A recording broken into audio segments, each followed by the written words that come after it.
Hello बच्चों। आज मैं आप लोगों को क्लास 9th की डीओई की तरफ से आपको सपोर्ट मटेरियल की बुक मिलती है। तो यहाँ पर मैंने लेटेस्ट एडिशन की मैथ्स की बुक लगा रखी है।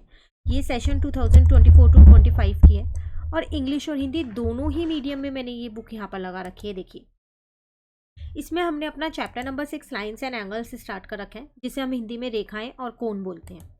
ठीक है, आज की क्लास में हम लोग क्वेश्चन नंबर 48 और 49 करेंगे कंप्लीट, जो कि बहुत आसान क्वेश्चन है। आपको इसमें ये दो क्वेश्चंस आपने कर लिए तो एक तरीके से जो पैरेलल लाइन और ट्रांसवर्सल लाइन का कंसेप्ट है ना, वो आपको यहाँ समझ में आ जाएगा अच्छे से। ठीक है, देखिए आपसे क्या कह रहा है। In figure line m is parallel to n and angle 1 and angle 2 are in the ratio 3:2। Find all the angles. दो लाइन्स ही आपको पैरेलल दे रखी है, एंगल 1 और एंगल 2 रेशो में दे रखे हैं, पर सारे एंगल्स आपको फाइंड करने हैं। सेम हिंदी मीडियम में भी यही है। दी गई आकृति में एम जो है वो एन के समांतर है और कोण 1 और 2 का अनुपात दे रखा है 3 और 2। बाकी के कोण आपको ज्ञात करने हैं, सभी कोण। ठीक है, अब ज्ञात कैसे करेंगे वो यहाँ देखो। सबसे पहली बात तो हम यहाँ लिख देते हैं, माना जिसको मैंने लेट किया है, जो मेरा कोण 1 है वो कितना है 3x और जो कोण 2 है वो कितना है 2x। क्यों? क्योंकि यहाँ पर एंगल 1 और एंगल 2 रेशो में थे, तो जब भी रेशो में होता है तो हम x मान लेते हैं।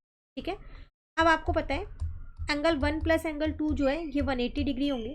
क्यों होगा इनका योग? क्योंकि ये आपके पास रैखिक युग्म है, मतलब लीनियर पेयर बना रहे हैं, लीनियर पेयर। तो इसका मतलब 3x प्लस का 2y जो है वो बराबर हो जाएगा 180 के। तो यहाँ पर आ गया 5x इज इक्वल्स टू में 180। तो मैंने यहाँ से x की वैल्यू निकाल ली 180 को 5 से डिवाइड करके। आप सोच रहे होंगे हम x की वैल्यू क्यों फाइंड कर रहे हैं। देखो, हम x की वैल्यू इसलिए फाइंड कर रहे हैं, जब तक हमें एंगल 1 और एंगल 2 नहीं मिलेगा तो फिर हम बाकी के एंगल्स निकालेंगे कैसे। सारे एंगल्स को x के फॉर्म में तो नहीं निकाल सकते ना, इसीलिए। ठीक है, तो ये जब डिवाइड करोगे तो 36 आएगा। तो यहाँ से मेरा एंगल 1 निकल गया, 3x था, इसका मतलब 3 इंटू में 36 हो गया। एंगल 2 मेरे पास कितना था 2x, इसका मतलब 2 इंटू में 36 हो गया। ठीक है, अब मैंने 36 को एक बार 3 से इंटू किया तो 108 डिग्री आया, और जब मैंने इसको यहाँ पर 2 से इंटू किया तो 72 डिग्री आया। तो एंगल 1 मेरे पास 108 डिग्री हो गया, एंगल 2 72 डिग्री हो गया। यहाँ तक क्लियर हो गया? यहाँ तक कोई डाउट नहीं होगा आपको। अब एंगल 2, अब सारे एंगल्स निकल जाएंगे। कैसे? एंगल 1 जो है वो एंगल 5 के इक्वल होगा, एंगल 2 जो है वो एंगल 6 के इक्वल होगा। ठीक है, क्यों होगा? क्योंकि ये आपके पास कॉरस्पॉन्डिंग एंगल्स हैं, संगत कोण है, कॉरस्पॉन्डिंग एंगल्स। ठीक है, हिंदी में अगर मैं इन्हें बोलूं तो संगत कोण। क्लियर? तो यहाँ से आपका एंगल 5 निकल गया कितना 108 डिग्री, एंगल 6 निकल गया 72 डिग्री। अब एंगल 2 प्लस एंगल 3 आप कर सकते हो, 180 डिग्री होगा। क्यों? क्योंकि आपके पास लीनियर पेयर है, अगेन रैखिक युग्म है।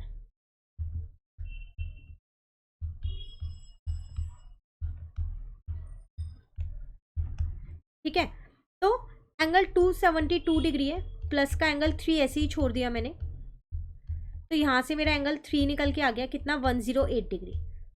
अब जितना एंगल 3 है उतना ही एंगल 7 होगा, तो ये दोनों मिलके 108 डिग्री हो गए, ये भी और ये भी। क्यों? अगेन कॉरस्पॉन्डिंग एंगल्स हैं ये मेरे, या फिर हम इसे हिंदी में क्या बोलेंगे, ये हमारे संगत कोण है। ठीक है, अब एंगल 4 कैसे निकालोगे आप? देखो, angle 1 plus angle 4 again 180 degree होगा। क्यों? क्योंकि आपके पास लीनियर पेयर है, मतलब रैखिक युग्म है। तो ये 108 डिग्री दे रखा है आपको, तो यहाँ से आप अपना एंगल 4 निकाल सकते हो, वो आ गया आपके पास 72 डिग्री। अब एंगल 4 जो है वो एंगल 8 के बराबर होगा, एंगल 4 जो है वो एंगल 8 के बराबर होगा। अगेन कॉरस्पॉन्डिंग एंगल्स हैं आपके, तो कॉरस्पॉन्डिंग एंगल्स हिंदी में हम इसे बोले तो संगत कोण है। क्लियर? तो यहाँ पर ये क्वेश्चन नंबर 48 होता है हमारा कंप्लीट। चलिए अब आते हैं क्वेश्चन नंबर 49 पे। कह रहे आकृति में एल, एम और एन समांतर रेखाएं, ये तीनों समांतर रेखाएं दे रखी हैं, तथा त्यर्क रेखा पी, ये एक त्यर्क रेखा है, इन्हें बिंदु एक्स, वाई तथा जेड पर क्रमशः काटती हैं। देखो ये दिख रहा है, तीन इस पे कट करके जा रही हैं। तो कोण 1, कोण 2, कोण 3 और कोण 4 का मान ज्ञात कीजिए। जितने कोण आपके पास लिखे हैं ना, ये 1 2 3 4, इनका मान आपको निकालना है।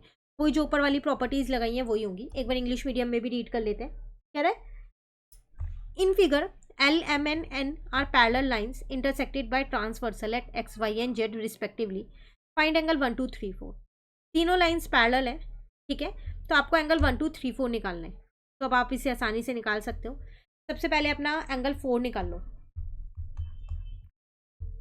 तो एंगल 4 कितना होगा, 180 माइनस का 50, क्योंकि ये दोनों लीनियर पेयर बना रहे हैं, तो मैंने यहाँ लिख दिया लीनियर पेयर,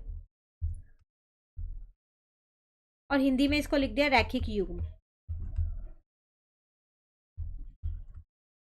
ठीक है, तो मेरा एंगल 4 आ गया यहाँ से 130 डिग्री।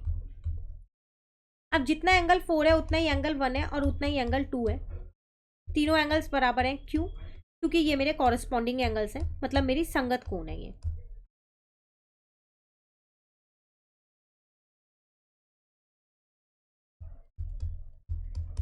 संगत कोण।